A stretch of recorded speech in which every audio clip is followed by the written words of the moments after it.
왕이 합성하는 장면이었습니까? 사실은 왕의 남자하고 비슷한 이야기 구조를 갖고 있지 않습니까? 바깥에 있는 어떤 전문가의 기술을 갖고 있는 사람이 궁에 들어가서 그야말로 분열 직전에 왕을 만나서 가까이서 뒀다가 어떤 일이 돼서 마지막에는 이제 반전이 일어나거나 반전이 실패하는 걸로 끝나는 건데, 만약에 영화에서 이제 최대감과 이 주인공의 설정이 의도가 성공했으면 왕의 남자랑 비슷한 결론이 되죠. 네. 근데 그렇지 않아서 영화가 정반대가 됐고요. 그런 부분에서 질문을 드리는 것은 사실은 영화 속에서 이 경수라는 인물을 결정적으로 두 번 목격하는 셈이죠. 한 번은 소현세대가 주는 걸 목격한 건데, 어떻게 보면 후반부의 왕과 최대감이 거래하는 것을 타협해서 듣고 사실상 목격하거든요.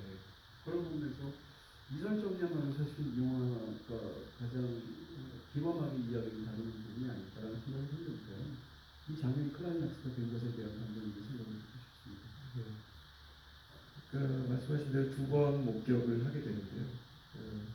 처음 목격한 것을 말하지 못하죠. 사실은 말하지 못해서 어떤 그 원성으로부터 책망을 듣기도 하고, 그리고 사실 저도 이렇게 살면서 뭔가를 그런 순간이 온다면 제가 온 것을 그 말할 수 있을까라는 생각을 많이 하면서 이 시나리오를 썼는데요. 그렇게 처음엔 말하지 못했던 경수가 어쨌거나 이 모든 일을 겪고 또 모든 그런 두 번째 사건까지 목격하게 되면서 이것까지는 정말 참지 못하겠다라는 순간이고, 그것이 이제 하이라이트라고 할 수 있고, 어떻게 보면 그 순간이 진정한 그 경수의 터닝 포인트라고 할까요? 그 전까지는 사실 뭐 오른손을 마비시키겠습니다라고 하는 어떤 적극적인 행동이긴 했지만, 저는 그것의 마음의 반은 본인이 살고자 하는 욕망이었던 것 같아요. 그런 것이 같이 섞여 있는, 그러니까 죄책감도 있지만 나도 살아야 되겠으니까 그래서 이 일을 어떻게든 성공시켜서 어떻게 왕을 끌어내려야 자신도 살 수 있다고 생각했으니까. 하지만 그 두 번째 일을 목격하고 난 뒤의 행동은 온전히 본인이 사는 것과는 전혀 상관없이 오히려 죽음으로 걸어 들어갈 수 있는 일을 위해서 하는 진짜 선택이라고 볼 수 있는 장면이죠. 그래서 그런, 아마 저는 못했겠지만 그래서 그런 선택을 한 경수가 나오는 영화가 보고 싶어서 그렇게 장면을 썼던 것 같습니다. 네, 방금 지금 말씀해 주신 것 같은 대사가 실제로 영화 속에 나오잖아요. 원소원이 왜 견해를 바꿨냐고 물어보니까 살고 싶어서 이런 일을 합니다. 말을 했던 것 같습니다. 자, 영화를 보면 이제 지금 감독님께서 말씀하신 걸 다 들으시면 이게 다 영화 속 그대로 다 구현이 되어서 우리가 감독을 받게 되는 어떤 편지가 됐다는 게 다 이해가 되는 그런 말씀이 아닌가 싶은 생각이 있고요. 좀 있으면 여러분들께 질문을 받을 예정인데요. 감독님이 개인적으로 영화를 끝난 상황에서 이제 영화는 너무 대표이지만 질문을 드린다면, 감독의 데뷔 시기가 감독의 개인적인 드라마는 제가 모릅니다. 전혀 모르는 상황에서 신뢰가 될 수도 있게 여쭤보고 싶은데, 왕의 남자 조감독을 하셨지 않습니까? 네. 그리고 그때 왕의 남자가 2005년도예요. 네. 2005년도에 조감독을 했다면 그때도 아주 적은 나이는 아니셨을 텐데, 그것도 17년이 지났거든요. 네. 그러니까 사실은 그 사이에 어떤 일이 있었는지 제가 짐작은 못하는데, 그럼에도 불구하고 감독님이 이제 이런 훌륭한 영화를 제작하셨지 않습니까? 향후 계획은 어떻게 잡고 계신지, 지금 현재 집필하고 계신 시나리오가 있거나 또 하시고 있는 프로젝트가 있으면 어떤 건지, 이후에는 어떻게 활동하고 싶은지 여쭤보고 싶습니다. 네. 그 영화 만드는 일이 이렇게 되게 화려해 보이실 수도 있는데요. 사실은 왕의 남자 끝나고 나서 거의 매일매일 비슷했습니다. 네. 거의 직장인과 다른 거 없고요. 일어나서 시나리오 쓰고, 네. 그러다 이제 어느 순간부터 캐스팅하고, 캐스팅이 잘 안 되면 또 시나리오 쓰고, 이렇게 해서 그런 과정이었고요. 개봉하고 난 뒤에도 사실은 비슷합니다. 그래서 다음 영화를 또 시나리오를 쓰고, 아직은 시나리오 단계는 아니고 신호를 쓰고 있는 단계이고요. 네. 지금 말씀드릴 수 있는 건 SF 스릴러라는 장르, 과거로 가든 미래로 가시고, 를 준비하고 있습니다. 이 영화에 뭐 큰 성과가 있으니까 SF 영화 사실 좀 제작비도 많이 들지 않습니까? 그래서 멀리 밀려는 안 가고요. 이상은 이상형? 자막으로 얘기할 수 있죠. 2년 후에 이렇게. 너희 다음 영화 또 어떨까 이 생각이 들고요. 지금부터 이제 여러분들도 벌써 개봉한 지가 좀 한 열흘 정도 지났죠. 그래서 아마 영화를 두번 보신 분이 있지 않을까 싶기도 하고요. 여기 마이크가 준비된 것 같습니다. 궁금하신 게 있으면 질문하시면 답변을 감독님께서 해주실 것 같습니다. 여기 앞에 천재 감독 안토니 옆에 계시고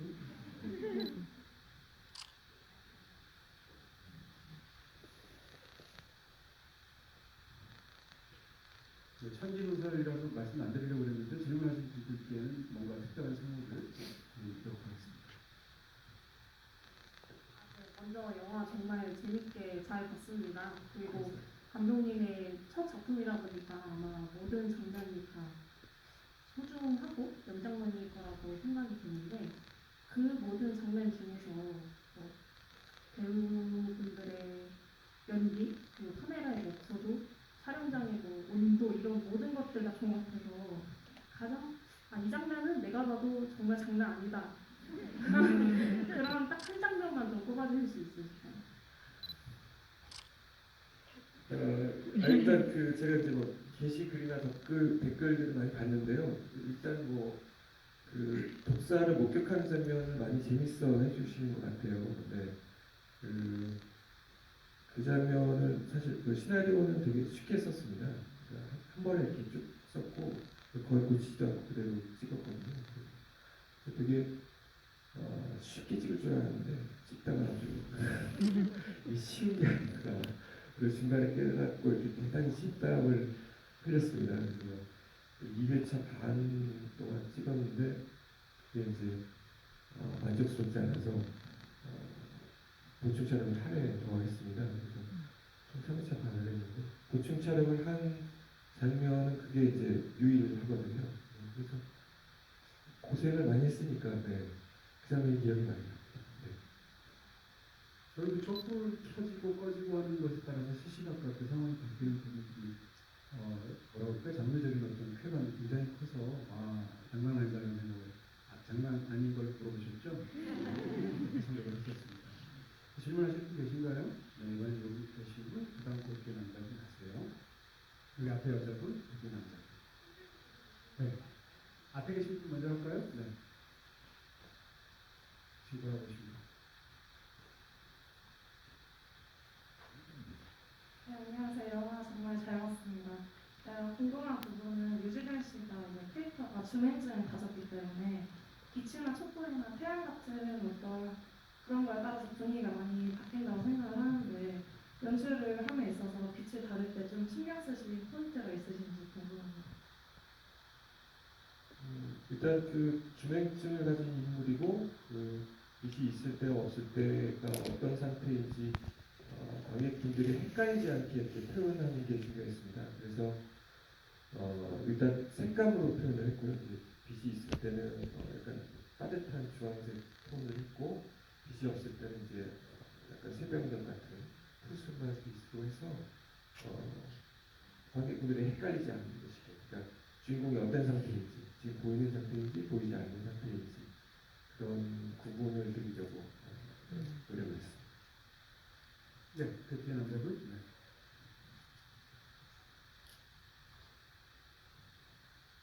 네, 영화 정말 재밌게 잘 봤습니다. 말씀하신 새 관련해서도 저도 좀 유심히 보게 됐는데 처음에 당직을 서고 있을 때 둘이 이렇게 하나씩 꺼지는 그 연출에서는 이제 좀 블랙아웃으로 봐서 이 사람은 그리고 처음에 궁궐에 갈 때도 낮에 반대 방향으로 가는 거를 이제 캐치를 했다는 점에서 이 사람은 빛이 있는 데서는 잘 보는 사람이겠거니 했는데 바로 이어지는 장면에서 이제 누워서 자고 있는 얼굴을 보면서 여자 보이는 얼굴이라든지 이렇게 말을 하는 걸 보고 약간 헷갈렸던 부분이 있었는데 혹시 그 부분에 어떤 일종의 반전 포인트로 연출을 의도적으로 한 것인지 아니면 제가 이해를 잘못한 것인지 아니 제가 좀 잘 못 만든 것 같은데 저의 이해를 그러니까 저는 이해를 그 부분에서 안 헷갈리시고 그냥 잘 하기를 바랬습니다. 네. 불이 꺼지면은 잘 보인다는. 네. 그런 반대 의견은 전혀 없었습니다. 왕고에 처음 낮에 들어갈 때 잘못 잡아가지고 이제 이 길이 아니라고 말을 했잖아요. 왕고에 처음 이제 들어갈 때 입고를 할 때 이 길이 아닌 것 같다라고 말을 하는데 네네네. 그 장면에서 또 실례만 하는 소리를 맞아요. 그건 소리를 듣고 하는 거였습니다. 네. 그 이제 영화 초반에 보면 이제 발 끄는 소리라든지 이런 식으로 해서 사실 관객 입장에서는 이제 사전에 정보가 없으면 이 인물이 언제부터 이 인물이 주맹증이라는 걸 알고 있는 포인트가 중요한 건데 그것은 감독님은 영화 속에서 그 당직하는 순간으로 잡고 계신 거죠? 네. 당직하는 순간에 알기를 바랬고요. 다만 이제 그 관객분들한테 이렇게 모니터나 이런 걸 해보니까 20, 30%의 관객들은 그때는 좀 어렴풋이 알다가 나중에 이제 그 뒤에 차츰차츰 그냥 주맹증이 아니라 밤이 어두우면 안 보이고 조금 보이는구나를 조금 뒤늦게 깨달으시는 분도 있더라고요. 네. 아무튼 그 독살전에서 확실하게 깨달으시는 것 같아서 네. 또 질문 있으신가요? 이번에 저 검은 마스크 네, 바로 뒤에 계시면 안녕하세요. 너무 재밌게 봐서 스타일부터 무대 인사 40회 들고 왔고요. 무대 인사 20번. 네. 감사합니다. 어제도 보고 왔어요. 몇 번 보셨다고요? 40회를 감독님보다 더 많이 본 것 같은데요? 궁금한 건 이제 프로젝트 부를 때 그 경기 보면서 입을 떼면서 무슨 말을 하려고 하는 그게 무슨 말이라고 했던 건지 이 40번을 보고도 이 해결이 안 되는 게 진짜 중요한 거잖아요. 잘 말씀해 주셔야 됩니다. 그것도 그거 궁금해하는 분이 많아요. 네, 김석철 배우하고 그런 얘기를 했던 것 같아요. 무슨 말을 하려고 할까 그런 얘기를 많이 나눴고요. 아마도 그러니까 세자가 자기가 이제 독살되는 걸 깨달았기 때문에 자기를 독살했다면 그 다음은 내 아들일 것이다라는 생각을 했을 것 같아요. 네. 그러니까 그게 아마 본능적으로 생각이 났을 거고요. 그래서 아들을 어떻게 구해달라니까, 알려달라니까, 이 사실을 알려달라니까 그런 식의 도움을 청하지 않았을까 그런 마음가짐으로 해달라고 했고요. 무슨 대사인지는 저도 잘 모르겠습니다. 좋은 질문 감사하고요. 네, 40분 만에 알 수 있는 그런 질문하시겠습니까? 네. 반대쪽에서 좀 뭔가요? 네. 중간에 그럼 어떤 다른 거셔서 중간에 별이 있나요? 손주신 분이? 네, 일단 그 옆에 분 먼저 하고요. 그 다음에 그분 하시죠. 네. 그 다음 분 하세요. 선생님 영화 너무 재밌게 잘 봤습니다. 감사합니다. 그 안은진 배우님이 맡으신 소영주 씨랑 그 유해진 배우님이 맡으신 민소 두 분의 관계를 굉장히 재밌게 봤는데 그 둘의 관계에 대해서 자세한 묘사는 안 나왔지만 그 본편에 나오지 못한 뒷이야기 같은 게 있는지 궁금합니다.